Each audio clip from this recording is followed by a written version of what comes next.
देखिए हम लोग आज वास्तविक संख्या एक्सरसाइज 1.1 के क्वेश्चन नंबर थर्ड नंबर करने जा रहे हैं। क्वेश्चन नंबर थर्ड है। देखिए थर्ड में क्या लिखा है, मैं अंग्रेजी में पढ़ रहा हूँ। An army contingent of 616 members is to march behind an army band of 32 members in a parade. The two groups are to march in the same number of columns. What is the maximum number of columns in which they can march? देखिए यहां पर क्या लिखा है, मैं आपको सबसे पहले इसको प्रैक्टिकली समझाता हूं। किसी परेड में 616 सदस्यों वाली एक सेना है। बनाते भी चलते हैं, समझते भी चलते हैं। देखिए पहले हम लोग लिख लेते हैं परेड में, यहां लिखेंगे हॉल। देखिए क्या लिखा है मैं बताता हूं। किसी परेड में 616 टोटल, उसमें सेना की टुकड़ी में टोटल सदस्य हैं। एक सेना की टुकड़ी में कितने सदस्य? 616। और उसमें लिखा है कि उसके 32 सदस्यों वाली एक आर्मी बैंड और एक 32 सदस्यों वाली आर्मी बैंड है। और ये इन्होंने कहा है कि 600, देखिए यहां पर समझिए 616 इतने हैं। अब 32 को और जोड़ दीजिए, कितने हो गए? 6 2 कितना हो गया? 8, 3 2 हो गया, ये 3 1 4 हो गया 6, यानी 648 टोटल है। अब इसको ये कह रहा है कि आप देखते हो ना 26 जनवरी में जो परेड निकलता है, उस परेड में क्या चीज होती है आप लोगों को पता है? देखो परेड में ऐसे सेना के जवानों को ऐसे सजाया जाता है, 1 2 3 4 ऐसे आर्मी के जवानों को सजाया जाता है इसमें, और ताकि ये सुंदर दिखे। और आगे यहाँ पर क्या होता है ना, बैंड पार्टी वाले चल रहे होते हैं। इधर कौन लोग चल रहे होते हैं? बैंड पार्टी वाले इधर की साइड में चल रहे होते हैं। तो अब ये सवाल ये उठता है, यहां पर ये सवाल है कि आखिर पीछे कितने, यानी 616 आर्मी में से इधर कितने, यानी आर्मी वाले इधर जो बिना बैंड वाले जो है सेना के टुकड़ी के लोग, यानी सेना के जो टुकड़ी के लोग हैं, टुकड़ी के लोग यानी आर्मी कंटिजेंट जो मेंबर्स है वो पीछे की तरफ रहेंगे, और जो 32 जो है यहाँ पर बैंड जो बाजा बजाते हैं उनको आगे रखना है। तो ये पूछा जा रहा है कि बताइए इनमें कॉलम की संख्या कितनी होगी? 1 कॉलम, 2 कॉलम, 3 कॉलम, 4 कॉलम। तो बताइए उसमें कॉलम की संख्या कितनी होगी? टोटल नंबर ऑफ स्तंभ। अब देखो स्तंभ और कॉलम क्या होते हैं? ऐसे ऐसे चीजों को हम लोग कहते हैं रो। क्या बोलते हैं? रो मतलब इसको कह रहे हैं कतार, कहते हैं कतार। ऐसे वाली जो लाइन होती है इसको हम लोग बोलते हैं स्तंभ। स्तंभ यानी इसको कहते हैं कॉलम। अंग्रेजी में बोलेंगे COLUMN, कॉलम। इसको बोलते हैं रो, यानी रो की। तो हमें यहाँ कॉलम की संख्या कर रहे, केवल आपको ऐसे ऐसे बताना है। आगे वाले में बैंड में, इसमें अब बैंड में 32 को लोग हैं, तो मान लो 4 गो बनेगा तो 8 8 8 8 चौका 32 कितना हो जाएगा? इसमें 8 8 होना चाहिए। अगर 8 गो रो, 9 गो, 10 गो रो बनेगा तो उसके हिसाब से इसको बांटना पड़ेगा। यानी इसमें से देखो 4 या 8 का ही मल्टीपल होना चाहिए आंसर में। 4 या 8 का मल्टीपल ही आना चाहिए आंसर में। तो चलिए हम लोग सबसे पहले देखते हैं। और दूसरी बात ये है कि टोटल इतने लोग हैं और इन सबको हम लोग सजाने की कोशिश करते हैं। तो चलिए सबसे पहले देखिए, अगर 616 और 32 में लगाना है तो बस आपको दोनों का HCF निकालना है। HCF कितना कितना का? 616 और 32 का आप HCF निकाल दीजिए। यहाँ A बराबर कितना मान लोगे? 616। और B बराबर कितना मान लोगे? 32। काम तो हो जाएगा बस। तो HCF कैसे निकाला जाता है? HCF निकालने के लिए आपको क्या करना है, इसका गुणनखंड कर दो। 616 का गुणनखंड करोगे तो कितना होगा? 2 गुणे 2 गुणे 2 गुणे कितना आ जाएगा? 2 दूना 4, 4 दूनी 8, और 8 और आप यहाँ निकाल के देखोगे तो आएगा एक और आता है 11 गुणे 7 से भी जाएगा। 7 गुणे 11, 11 7 77, 77 दूनी 7 दूनी 14, 154, 154 गुणा कराओगे तो आपको 616 मिल जाएगा। 32 का गुणनखंड करोगे तो 2 गुणे 2 गुणे कितना आएगा? 2 गुणे 2 गुणे 2, यानी 5 बार। इसमें क्या होता है, जो कॉमन होता है कॉमन वाले ले लोगे, आंसर आ जाएगा। ये देखो सीधे आंसर आ गया 2। गुणा ये दोनों में कॉमन है 2, इसमें भी दोनों में कॉमन है 2, बस ये टोटल 8 आंसर आ गया। HCF बराबर कितना आ गया ये? तो ये शॉर्टकट मेथड हो गया निकालने के लिए 8। इसका मतलब ये है कि जो कॉलम की संख्या होगी, स्तंभों की संख्या, वो 8 होगी। कितनी होगी? 1 2 3 4 5 6 7 8, यानी कॉलम की संख्या। अब बात ये आती है कि पीछे कितने रहेंगे और आगे कितने रहेंगे। तो नॉर्मल सी बात है, देखो 2 2 4 2 6, यहाँ पर कितना आ रहा है? 11 से 77। इसका मतलब इधर 77 रहेंगे पीछे की तरफ, 77 77 आठों में कितने कितने 77 77 लोग आठों में रहेंगे, और इस वाले आगे वाले में रहेंगे कितने कितने 4 4 4 4 4 4 4 4, ये हो जाएगा। यानी 4 4 आगे की तरफ रहेंगे 77। अब देखो 77 गुणे 8 कर लो, 77 इतना आना चाहिए हमको जोड़ के, कितना आया था? 48 आया था ना, 648 आया था। 77 गुणे 8 कर लो, 8 सते 56 की कितना हो गया? 6, 8 सते 56, 56 5 कितना हो गया? 56 5 6 5 11, 56 5 61, 616 आ भी गया। देखो वो पूरे पीछे वाले के से 616 होना चाहिए, 4 4 इधर करोगे तो 32, यानी जो हम लोग सजाएंगे 8 चौका 32, इधर 32, यानी बैंड वाले हर कॉलम में 4 4 4 4 4 रहेंगे, और पीछे में 77 77 आर्मी वाले जवान खड़े रहेंगे। तो इस तरह से, यानी एक रो में हमको लग रहा है यहाँ पर 41, 81, इसमें भी 81, इसमें भी 81।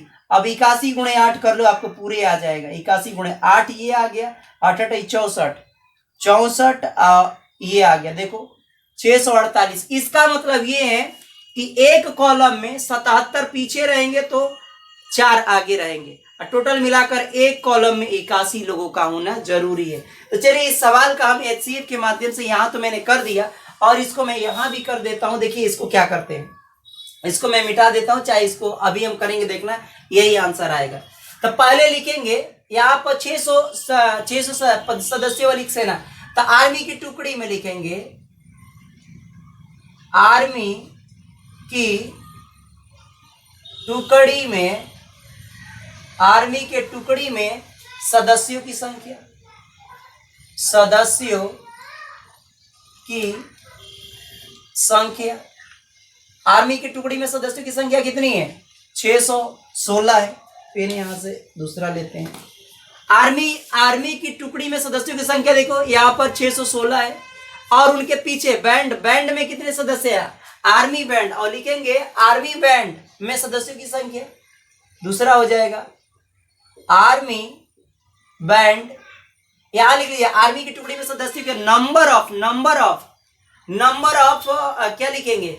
Army contingent members, number of army contingent members equal to लिख लेना 616। इधर लिखना आर्मी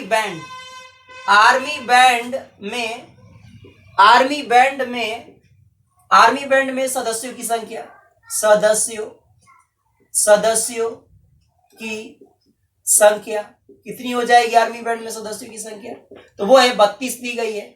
और 32 और सजाना है तो बस आपको कॉमन चीजें होनी चाहिए ना। तो देखो जब सजाना है इनको बराबर तो हम HCF निकालते हैं, यानी महत्तम समापवर्तक ज्ञात करना पड़ेगा। जब आपको कह दिया जाए कि दो ग्रुप है और दोनों ग्रुपों को बराबर स्तंभ में यानी कॉलम में सजाइए, तो उसका आपको HCF निकालना होता है। तो नॉर्मल सी बात है, यहाँ 32 लोग उधर है और इधर हम लोग सजा लेते हैं, और क्या करना है। अब यहां से मैं इसको क्या बोलते हैं, अभी इरेज कर देंगे थोड़ी देर में। चलिए यहां देखते हैं, आर्मी बैंड में सदस्यों की संख्या हो गई 32। अब देखिए क्या कह रहा है, यहां पर लिखा गया है कि दोनों समूहों को समान संख्या स्तंभों में मार्च करना है। लिख लीजिए यहां, चूंकि दोनों समूहों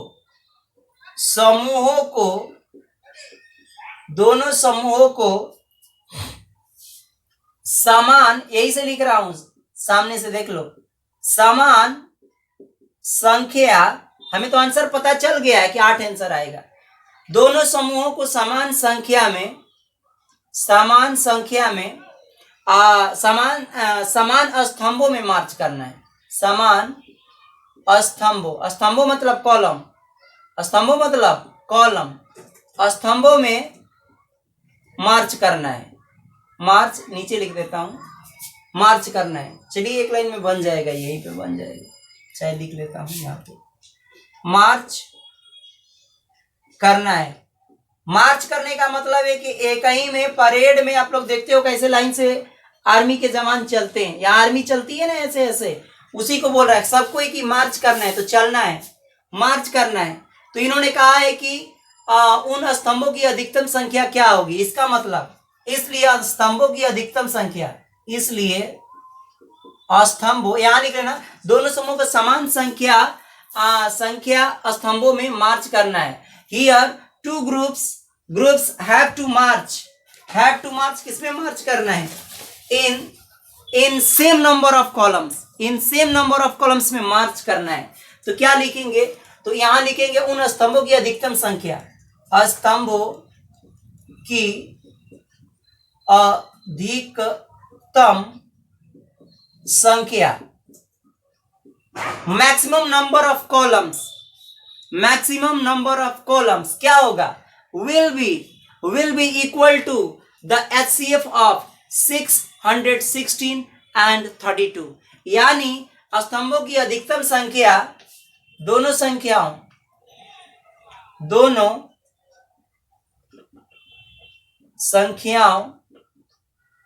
616 और 32 का HCF होगा। So the maximum number of columns will be the HCF of 616 and 32। तो चलिए इसका अब हम लोग यहाँ मान लेते हैं, कितना मान लेंगे, मान लेंगे यहाँ पर क्या, a बराबर, बड़ा वाला क्या मानते हो, बड़ा वाला ये मानते हो ना, यानी भाज्य मानते हो, भाज्य डिविडेंड, a बराबर हो गया कितना, a बराबर हो गया 616, भाजक कौन हो जाएगा, भाजक डिवाइजर b बराबर हो जाएगा 32। तो चलिए इसका HCF निकाल लेते हैं। तो HCF कैसे निकालते हो, गुणनखंड विधि से, फैक्टराइजेशन मेथड भी होता है और डिवीजन मेथड। तो हम लोग लगाएंगे कौन से, भाग विधियां। चलिए 616 32 से हम लोग भाग देते हैं। तो 32 में देखो यहां से एक ढक लो, मैंने बताया था पिछले टर्म में, और यहां से ढक लो कितना 3, 32 कितने बार में जाएगा, अगर देखा जाए तो 32 कितने हजार में, 8 3 का 24 जा रहेगा 8 बार में, 8 दूनी 16 का 6, 8 3 का 24, 24 1 25, कितना हो रहा है 32 दूनी 64, एक बार में पहले ले जाओ ना आप, कितने बार में जा रहे हैं, एक बार में, हम पहले 32 ही ले जा रहे हैं यहाँ पर। चलिए यहाँ से डायरेक्ट नहीं ले जा रहे 32, तो यहाँ से कितना आएगा, ये हो जाएगा 11 में से 2 गया 9, और ये हो गया 5 में से 3 गया तो 2, ऊपर से उतरा कितना 6। अब चलिए आगे, अब यहाँ पर भाग देते हैं, अब इसमें एक बार और देते हैं 32 का, कितने बार में जाएगा, 1 मिनट, ये हवा इतनी चल रही है ना यहाँ पे। चलिए इसको अब ले जाते हैं हम लोग, यहाँ से एक ढक लीजिए तो 29, और यहाँ से 3 ढक लो, 29 में 3 का भाग दो, 3 27, 27 9 बार में आराम से चला जा रहा है, 3 9 से ले जाइए, 9 दूनी 18 का 8, फिर ये हो गया 9 9 तिया 27, 27 से कितना हो गया 28। चलिए माइनस करिए, यहाँ पर माइनस करिए, 16 में से 8 गया कितना बचेगा 8, ये हो गया 8 8, ये हो गया 0 और ये हो गया 0, यानी 8 आ गया, देखिए 8। अब यहाँ 8 को इसको 32 इधर ला दो, 32 को, अब 32 को भाग दे दो, 8 चौको कितना हो गया 32, ये हो गया 0, यही होता है बी, यही कहलाता है बी, और यही भाजक कहलाता है, यही आंसर होता है इधर वाला 8। तो इसे HCF कितना हो गया, इसलिए लिख लेंगे, इसलिए अब लिखेंगे यहाँ पर, लिखेंगे हम लोग, देखो 8 आएगा, ये सारा चीज मिटा देता हूँ, ठीक ना, ये सारा चीज मैं मिटा देता हूँ, देखिए यहाँ पर ये सब कुछ मिटा देता हूँ, समझ में आया। अब यहाँ पर लिखेंगे हम लोग किससे, यूक्लिड विभाजन, क्या लिखेंगे, यहाँ लिख देता हूँ, यहाँ से लिख देता हूँ, देखिए यहाँ से लिख लेते हैं यूक्लिड विभाजन विभाजन प्रमेयिका से बाय यूक्लिड्स डिवीजन लेमा। चलिए आप लोगों को पिछले टर्म में बता दिया है। तो क्या होता है, सूत्र क्या होता है, ए बराबर होता है बी क्यू प्लस आर। यहाँ ए बराबर, देखो ए का काम कितना कर रहा है 616, बस ये जानते हो D2 शो करना। आंसर तो आ चुका है 8, यही हो जाएगा। लेकिन आपको यहाँ पर पूरा बना के दिखाना है कि आपको पूरा कैसे स्टेटमेंट लिखना है। तो यहाँ स्टेटमेंट लिखने की वजह से मैं ये पूरा आपको कर रहा हूँ, ठीक ना। नहीं तो डायरेक्टली आप लोग SCF निकाल देना, आंसर आ जाएगा। लेकिन आपको लिखने भी तो आना चाहिए स्टेटमेंट, किस तरह से सवाल करते हैं। तो ए बराबर यहाँ लिखेंगे कितना 616 है, तो यहाँ रखिए 616। बी, और बी बराबर कितना है, यहाँ पर बी लिया है 32, तो यहाँ 32 लिखेंगे 32। गुणा में क्यू बराबर, क्यू कहाँ है, यहाँ से देखो इसको क्यू कहते हैं, जो कोसेंट आता है, भागफल जो कहलाता है। हमने क्या बताया था, भाज्य बराबर भाजक गुणे भागफल प्लस शेष। तो ये क्या कहलाता है, भागफल कहलाता है। मैंने पिछले टर्म में बताया, जाके देखिएगा वीडियो। तो भागफल यहाँ पर लिखेंगे। अब भागफल कितना है 19, तो यहाँ रखेंगे 19 क्यू का मान। अब प्लस आर, रिमाइंडर कितना है, रिमाइंडर इसके लिए 8 है ना, बचा है रिमाइंडर यहाँ पर, तो 8 लिख देंगे। चलिए ये 8 है, और फिर इसके बाद यही वाला रिमाइंडर, इसके लिए रिमाइंडर ये बचा है, और फिर इसमें 32 वाले के लिए एक बार और सजाएंगे, यानी 32 को अब ला देंगे इधर। यानी ए का काम अब करेगा 32, ये 32 ए का काम करेगा। किसका काम करेगा, ये जो है ए का काम करेगा। ये हो जाएगा आर का काम, ये हो जाएगा क्यू का काम, और ये हो जाएगा बी का काम। बस एक बार और सजा दीजिए, यहाँ पर आंसर आ गया। तो यहाँ लिख देंगे 32, और यहाँ लिख देंगे हम लोग 32 बराबर। अब देखो 32 यहाँ किया, कितने से भाग दिया 8 से, तो 8 को यहाँ लाएंगे। अब गुणा में कितना आया, भाग दिया तो 4 आया, तो क्यू का मान हो गया 4। अब प्लस रिमाइंडर अब की बार कितना आया, यानी शेषफल आया 0, तो 0 रख देंगे। तो यहाँ पर जो ये 8 आया ना, ये जो 8, इसी को क्या कहेंगे, आंसर हो जाता है। तो यहाँ लिख देंगे, ये सब आप मिटा लीजिएगा, यहाँ से मैं हटा देता हूँ, ये सब लिखने की जरूरत नहीं है, ठीक। तो इसलिए क्या लिख लेंगे यहाँ पर, इसलिए HCF किसका, तो 616 का पहले निकाले थे, 616 किसका हो जाएगा 616, कॉमा एक और संख्या कौन सी है 32, यानी दोनों का HCF आ गया 8। आपको या तो गुणनखंड विधि से भी निकाल सकते हो HCF, जैसे कि अभी आपको पीछे सामने बताया था, तो वो भी आप कर सकते हैं। लेकिन आपको इसको करना है यूक्लिड विभाजन प्रमेयिका से, क्योंकि ये चैप्टर चल रहा है यूक्लिड विभाजन प्रमेयिका के आधार पर। तो आप सभी को समझ में आ गया कि यहाँ पर जो हो गया, तो अब लिखेंगे क्या, स्तंभों की अधिकतम संख्या क्या हो जाएगी, hence the maximum number of columns. इसलिए स्तंभों की अधिकतम संख्या बराबर स्तंभों की अधिकतम संख्या, यानी मैक्सिमम नंबर ऑफ कॉलम्स बराबर कितना हो जाएगा, ये हो गया 8। यानी 8 में, यानी 8 ऐसे कॉलम बनेंगे, समझ रहे हो, आपको बता देता हूं, 1 2 3 4 5 6 7 8। अब देखो 8 ये सभी में बराबर बराबर होना चाहिए, जो नंबर होने चाहिए, यानी 8 में बैंड पार्टी वाले इस सभी में आगे 8 रहेंगे। 8 हो गया, 8 9 10 11 12 13 14 15 16 17 18 19 20 21 22 23 24 25 26 27 28 29 30 31 32। देखो बैंड पार्टी वालों को तो मैंने सजा दिया आगे की तरफ, यानी 4 4 के, यानी 4 इधर हुआ, यहां से यहां कितने हुए 4 4 में, इधर हुए 4 4 में, सब में 4 4, और टोटल यहां से यहां कितने हैं 8 कॉलम हुआ। तो 8 चौका 32 आ गया, यहां से गुणा कराओगे तो 8 गुणे 4 8 चौका कितना हो जाएगा 32 हो जाएगा। और पीछे के तरफ में कितने कितने लोग आएंगे, पीछे की तरफ आप देखो 32 के पिछले टर्म में मैंने बताया था 32 हो रहा है, तो इधर अब जितने भी बचेंगे, यहाँ पर मैंने 77 बचा, गुणनखंड किया था तो 77 बचा था, कितना बचा था, तो इसमें 77 लोग, 81 यहाँ पर 77 गुणनखंड करके देख लीजिएगा तो आपको आ जाएगा।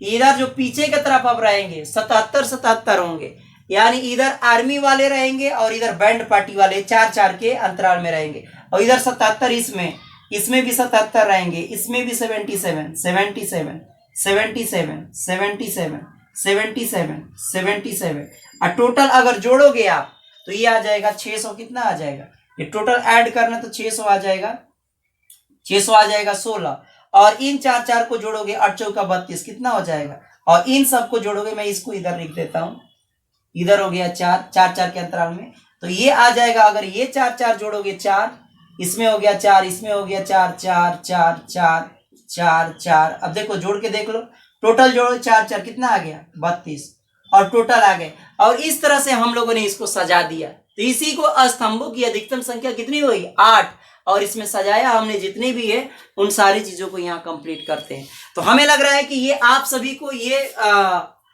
सवाल समझ में आ गया होगा। तो चलिए यहाँ हम वीडियो को समाप्त करते हैं। जय हिंद, जय भारत।